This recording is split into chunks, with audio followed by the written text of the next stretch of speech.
Scardy Putty's Halloween. Who's a scared putty tat? Not me. Scardy Putty was excited.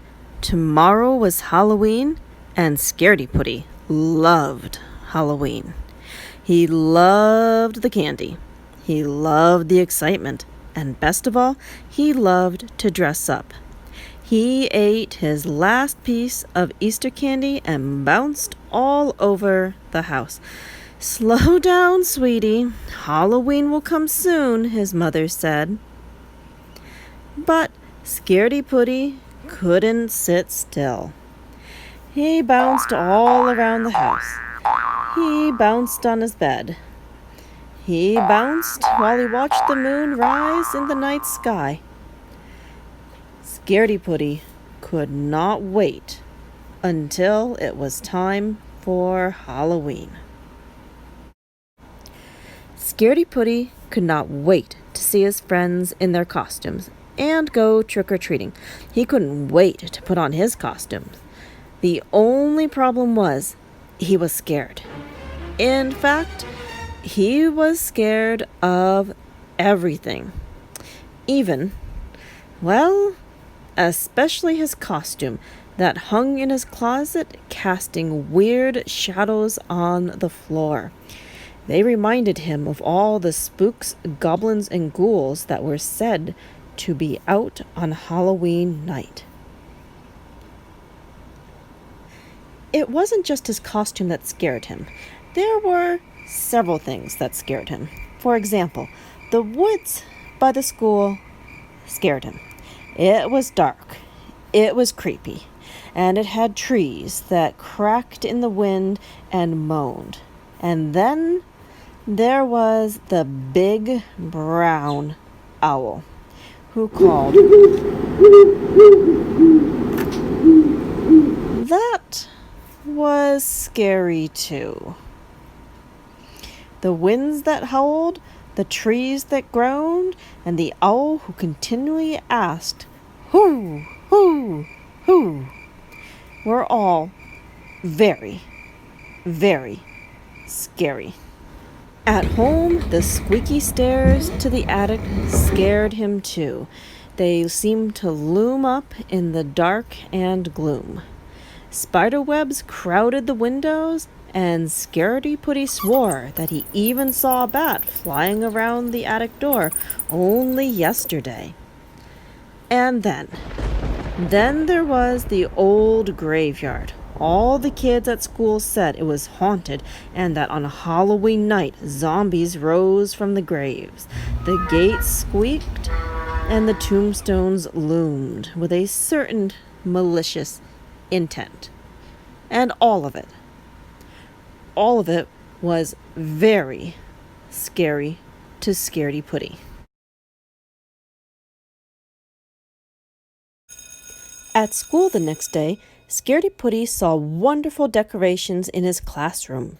There were bats on the windows, and there were pumpkins on the bulletin board.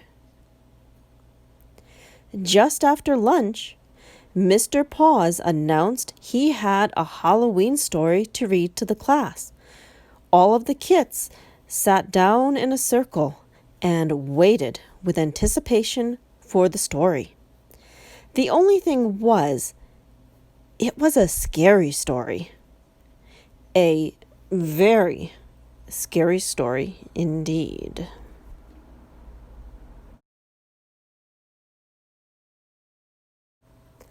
The story was about 3 witches who lived in the spooky, bat-filled, darkling forest. They lived in a gingerbread house that was coated all in candy.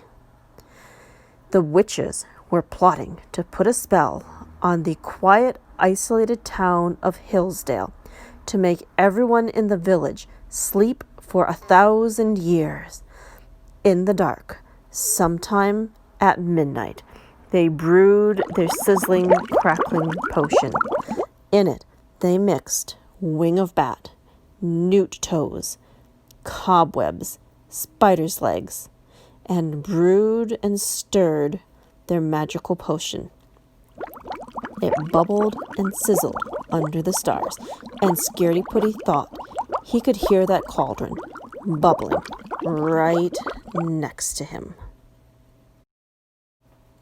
Just as the witches were about to finish their spell, Scardy Putty jumped up and he raced from the room in fright. In his mind, words like, "Heard a strange noise, the stranger within, by the door of the tomb. There seemed no possible escape. Eyes fixed unwavering, a strange story, the dark and haunted room." These words and thoughts raced through his head. The other kids looked confused, and they started to whisper. "Did you see his troubled eyes? What a strange aversion. I believe he was scared, peculiar, distressed beyond measure. He did look a little frightened. That was a strange story." After 10 minutes of cowering under the coat rack, Scardy Putty returned to a classroom full of total and utter silence. After school, Scardy Putty walked home under a cloudy gray sky. His classmates had teased him for the rest of the day about running out during the story. He dragged his feet slowly through the fallen leaves. Then he heard a rustling somewhere over in the bushes. "Oh no, it's a witch or some horrible gremlin that will eat me," he thought. Slowly, he stopped and turned his head. The bush shook, and leaves blew all around on the ground. And Scardy Putty was very, very scared.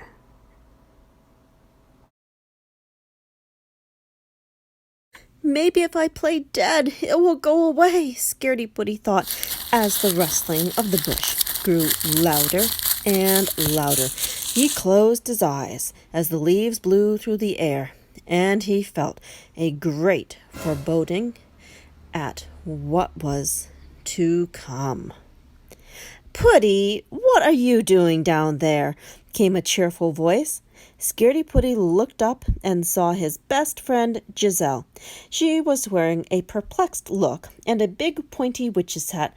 "Giselle," Scardy Putty cried, "I am so glad to see you. I thought you were a monster about to devour me." "Nope, I'm not a monster. I was just practicing my sneaking to scare people tonight. Are you okay? What happened in class?" Scardy Putty sat up. He shrugged, and then he told her the whole story. "Oh, in class, Mr. Paws read us a scary story, and I kind of ran out of the classroom." "Oh, it must have been a very scary story," Giselle says with lots of sympathy. "Yeah, I wish I could be scary." "Maybe I can help you," Giselle said as they walked through the tumbling leaves. "But how?" asked Scardy Putty. "Even those jack-o'-lanterns over there are scarier than me." "Well, I think we need to just find you the right look. What costume did your mom get you?" She got me a red gremlin costume. It's too scary," Scardy Putty mumbled. "No worries. Come on over. My sister has a whole stash of costumes. You forget, she's going to drama school, so we could borrow one from her." At Giselle's house, they go up into the attic where all the costumes are stored. First, Scardy Putty tries on a pirate costume. "Nope, not scary enough," Giselle says. "Definitely not. I always wanted to run away and be a pirate. Too much fun," Scardy Putty says. Next, he tries on a wizard costume. "Too cool," Giselle says. "Yeah, wizards aren't scary. Most of the time, they're heroes," Scardy Putty adds. "Whoa!" Giselle exclaims, jumping into the air. "What?" asked Scardy Putty. "You scared me. As a vampire, you look terrifying." The teeth are fierce, and I love the cape, said Scaredy Putty. Now I feel scary. You sure look scary, said Giselle, smiling, and Scaredy Putty smiled a toothy smile back at her. Later that night, Scaredy Putty gets ready to go trick-or-treating. He runs around the yard with his cape billowing out behind him. Have fun, sweetie, Mom says when Giselle arrives. Giselle, you look terrific, Scaredy Putty says. I love your witch's broom. Thanks. You look pretty happy, Scaredy Putty. I can't wait to go trick-or-treating. All right. Let's head into town. Last one there's a rotten egg, she exclaims, running off. Scaredy Putty smiles up at the moon. Even the bats just coming out to play no longer seem quite so scary. Tonight, he will be a scary cat. Tonight, he is a scary cat.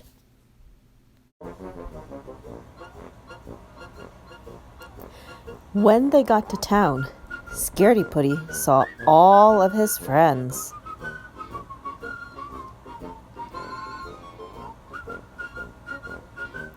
The town was full of light and jack-o'-lanterns. There was Chester, all wrapped up just like a mummy. He called out, "Happy Halloween!" and then tripped right over his own wrappings. Then there was Sky, who was dressed as his favorite superhero, Special Kitty.